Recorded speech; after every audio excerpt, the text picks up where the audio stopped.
साथ संगत जी, प्यार से कहना धन निरंकार जी। साथ संगत जी, आशा करता हूँ सतगुरु माता जी की कृपा से आप सभी अच्छे होगे, स्वस्थ होगे। साथ संगत जी, आप जी के चरणों में बहुत ही सुंदर आध्यात्मिक कहानी विचार, जिसका विषय है सत्संगी को भी कुसंग से बचना चाहिए। तो आइए साथ संगत जी शुरू करते हैं इस प्रेरणादायक कहानी के माध्यम से। साथ संगत जी,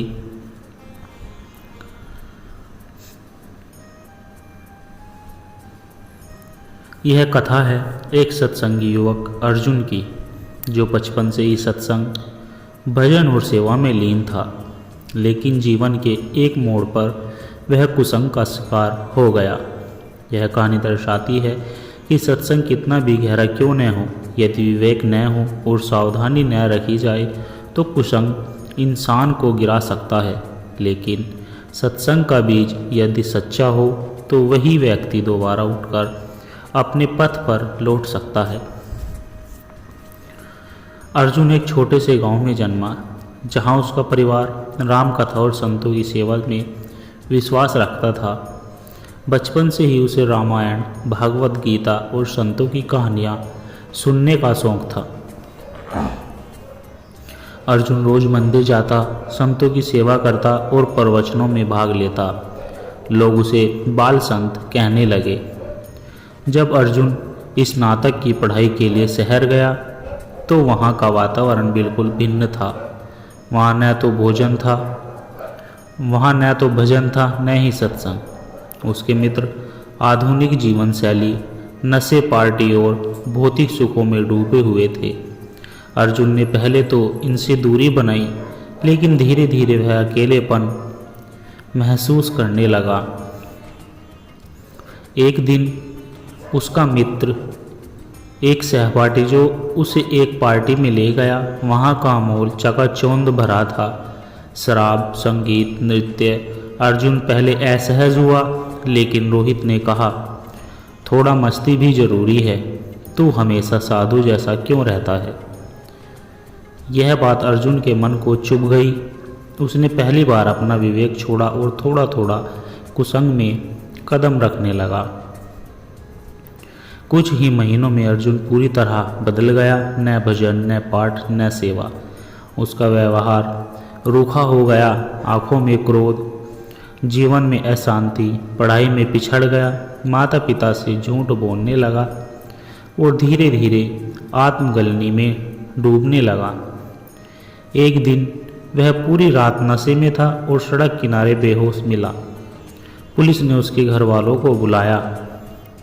अर्जुन के पिता उसे गांव ले आए।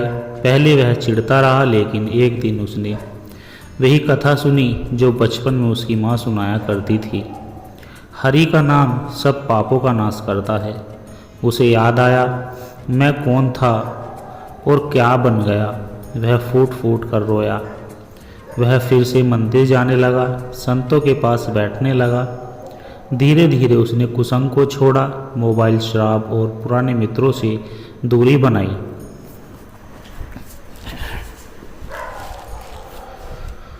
अब अर्जुन एक नया अर्जुन बन चुका था। पहले से भी अधिक श्रद्धा और विवेक से सत्संग करता। अब वह गांव में युवाओं को कुसंग से बचने के लिए सत्संग करवाता, कथा सुनाता और खुद उदाहरण बनकर जीवन जीता। उसकी जीवन यात्रा सिखाती, सत्संग हमें उठाता है परंतु कुसंग हमें गिरा सकता है। विवेक सबसे बड़ा राक्षस है। विवेक सबसे बड़ा रक्षक है। सत्संग जी, सत्संगी को हमेशा सतर्क रहना चाहिए। कुसंग कभी भी किसी को भी फंसा सकता है। सत्संग केवल सुनना नहीं, उसे जीवन में उतारना जरूरी है। यदि हम गिर भी जाए तो सत्संग से फिर से उठ सकते हैं। सत्संग जी, कुसंग का प्रभाव और सत्संग की पुकार। यह कहानी है ब्रह्मचारी विनीत दास जी की, एक अत्यंत ज्ञानी, शांत और भक्तिपूर्ण जीवन जीने वाले सत्संगी की, जिन्होंने जीवन का 40 वर्ष भगवान की सेवा, सत्संग और ब्रह्मचार्य में व्यतीत किया। लेकिन एक दिन उनके जीवन में ऐसा कुसंग आया जिसने उनकी संपूर्ण साधना को झकझोर कर दिया। यह कहानी बताती है कि जीवन भर का तप भी असावधानी से चूर हो सकता है। विनीत दास जी का बचपन से ही प्रवृत्ति थी भक्ति की ओर। कम उम्र में ही आश्रम चले गए, जहां उन्होंने वेद, उपनिषद, गीता, रामचरितमानस सबका अध्ययन किया। उन्होंने ब्रह्मचार्य व्रत लिया और जीवन को सेवा, ध्यान और साधना में समर्पित कर दिया। गांव वाले उन्हें देवतुल्य मानते थे। उनके प्रवचनों में हजारों की भीड़ लगती। वे कहते, सत्संग में बैठो, अपने मन को प्रभु से जोड़ो और मन, वचन, कर्म से पवित्र रहो। एक दिन एक बड़े व्यापारी का बेटा, जो नशे और अय्यासी का आदी था, विनीत दास जी के आश्रम में दान देने आया। पहले विनीत दास जी ने उसका तिरस्कार किया, पर धीरे धीरे वह युवक अपनी मीठी बातों और छल से विनीत दास जी का विश्वास जीतने लगा। वह उन्हें विरक्ति के लिए थोड़ा मनोरंजन जरूरी है जैसे तर्क देता। विनीत दास जी ने पहली बार जीवन में उस तर्क को स्वीकार किया। एक दिन वह युवक उनके शहर के एक कार्यक्रम में ले गया, जहां आधुनिकता, भोग विलासा और अहंकार का माहौल था। कुछ ही महीनों में विनीत दास जी का मन साधना से हटने लगा। प्रवचन कम होने लगे, ध्यान छूट गया और भीतर शांति की जगह बेचैनी आने लगी। लोगों को आश्चर्य होने लगा, यह वही ब्रह्मचारी है। अब वो अक्सर उस युवक के साथ रहते, कभी होटल, कभी क्लब, और धीरे धीरे उनका जीवन अधोगति की ओर बढ़ा। उनका तेज, जो उनके चेहरे से झलकता था, अब लुप्त हो गया। एक दिन जब वह अपने कक्ष में नशे की हालत में पड़े थे, तभी एक 7 साल का बालक आश्रम में आया और बोला, बाबा जी, आज आप हमें गीता का श्लोक सुनाओ, जैसे पहले सुनाते थे। माँ कहती है कि आप भगवान के दूत हो। विनीत दास जी की आंखों में आंसू भर आए। एक बच्चे की पवित्र श्रद्धा ने उनके भीतर सोए विवेक को जगा दिया। वह शीशे में खुद को देखने गए। वहाँ उन्हें एक पतित व्यक्ति दिखा, न कि सत्संगी। विनीत दास जी ने जब सब कुछ त्याग दिया, उस व्यापारी के बेटे से सारे संबंध तोड़ दिए, पुराने मार्ग पर लौटे। अब वे पहले से भी अधिक सजग थे। कुसंग भीतर का ताप है, वह दिखाता नहीं पर जला देता है। उन्होंने अपने प्रवचनों में अब यह नई बात जोड़ दी, सत्संग वो दीप है जो हर रात को भी ज्योति में बदल सकता है, पर यदि तुम दीप के पास बैठकर आंधी को बुलाओगे तो दीप भी बुझ सकता है। अब उनका उद्देश्य केवल भक्ति नहीं, बल्कि युवाओं को कुसंग से सतर्क करना भी बन गया था। सत्संग जी ब्रह्मचारी हो या गृहस्थ, कुसंग से कोई नहीं बचा है। विवेक सत्संग का रक्षक है। एक क्षण की असावधानी वर्षों की तपस्या को डगमगा सकती है। सत्संग से केवल भक्ति नहीं, आत्म जागरूकता भी जरूरी है। पुनरुत्थान हमेशा संभव है यदि हृदय में पश्चाताप और परिवर्तन की इच्छा हो। सत्संग जी मन के मायाजाल में सत्संगी का फंसना, एक आत्मा की पुकार। यह कथा एक आत्मा की जिसने अनेक जन्मों तपस्या के बाद एक जीवन में सत्संग का सच्चा मार्ग चुना, लेकिन जब मन में मायाजाल और कुसंग के प्रभाव ने उसे घेर लिया, तब वह आत्मा डगमगा गई। यह कहानी हमें अध्यात्म की गहराई में ले जाकर बताती है कि सत्संग आत्मा को परमात्मा की ओर ले जाता है, पर मन का कुसंग उसे भटका सकता है। साधक निर्मल दास एक ऋषि का शिष्य था। उनका मन निर्मल, बुद्धि तेज और हृदय में भगवान के प्रति अगाध श्रद्धा थी। वह रोज़ ध्यान, जप और सत्संग करता था। गांव में लोग कहते, यह आत्मा तो सीधे ब्रह्मलोक जा रही है। उनका सबसे बड़ा व्रत था मन को संयमित रखना और कुसंग से दूर रहना। निर्मलदास एक बार वन में तप कर रहे थे, तभी एक सुंदर विदुषी युवती माया आई। वह असल में एक सिद्ध योगिनी थी जो आत्माओं की परीक्षा लेती थी। माया ने निर्मल से संवाद किया और धीरे धीरे उसे अपने ज्ञान और रूप से आकर्षित किया। निर्मल सोचने लगा, यह भी तो ज्ञान मार्गी है, यह संग तो कुसंग नहीं कहलाएगा। यहीं से उसकी परीक्षा शुरू हुई। माया अब उसके साथ रहने लगी। उसने निर्मल के ध्यान की समय सारणी बदल दी। सत्संग की जगह तर्क, दर्शन और भोग की बातें आने लगी। वो कहती, परमात्मा को पाना है तो संसार से होकर जाओ। निर्मलदास धीरे धीरे अपने मूल से कट गया। अब न वह ध्यान करता, न जप, न सेवा। आत्मा का तेज म्लान हो गया। भीतर विक्षोभ शुरू हुआ। एक दिन वह गहरी नींद में था। तब उसने सौपन में अपने गुरु को देखा। गुरु बोले, निर्मल तो आत्मा है, तूने सत्संग को छोड़ा, कुसंग को ज्ञान मान लिया, तेरी गति अब रुक गई है।